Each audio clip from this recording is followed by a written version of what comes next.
आपने टारगेट बनाया कि मुझे इस आने वाले 6 दिनों के अंदर, 7 दिनों के अंदर 1000 प्रश्न हल करने हैं, है ना।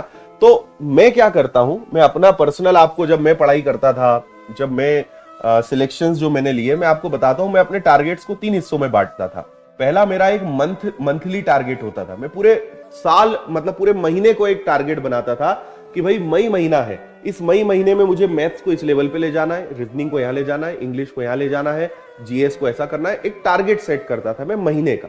फिर उस महीने के टारगेट को मैं 4 भागों में बांटता था कि वीकली मुझे पहले हफ्ते में इतना % पूरा कर लेना है, अगले हफ्ते में इतना करना है, उसके बाद फिर इतना करना है।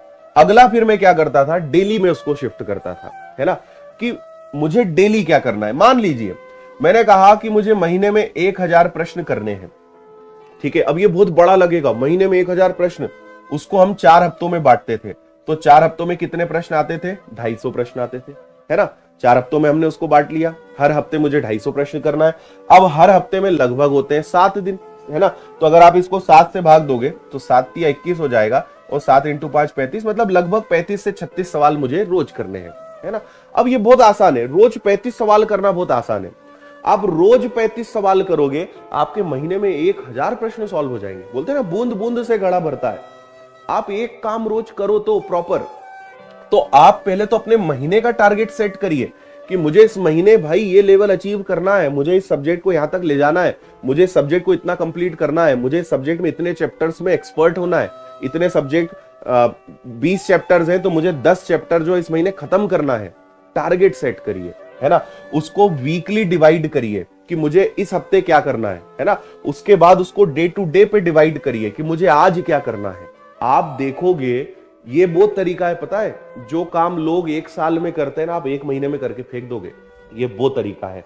प्लानिंग बहुत इंपॉर्टेंट होती है। लोग केवल पढ़ाई करते हैं, लोग केवल मेहनत कर रहे हैं, उनके मेहनत में प्लानिंग जैसा कुछ नहीं होता। बस वो पढ़ रहे हैं, वो सोचते हैं रोज 10-12 घंटे, 8 घंटे किताब लेके बैठना, पढ़ाई नहीं। अगर आपने कभी प्लानिंग के साथ पढ़ाई नहीं करी ना, तो आप पता है 1 या 2 साल बाद भी क्या बोलोगे, सर, कई लोग आते हैं मेरे पास, सर 2 साल हो गए हमारा कुछ नहीं हो रहा, है ना।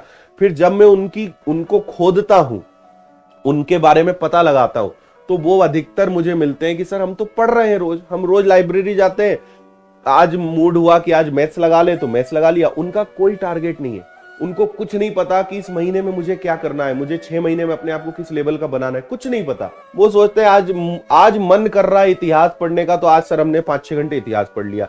फिर सर हम वो पढ़ के बोर हो गए, कल हमने सोचा यार अब भूगोल पढ़ लेते हैं। फिर सर उसमें भी मजा नहीं आया, सर हमने फिर इंग्लिश को 2-3 दिन पढ़ा।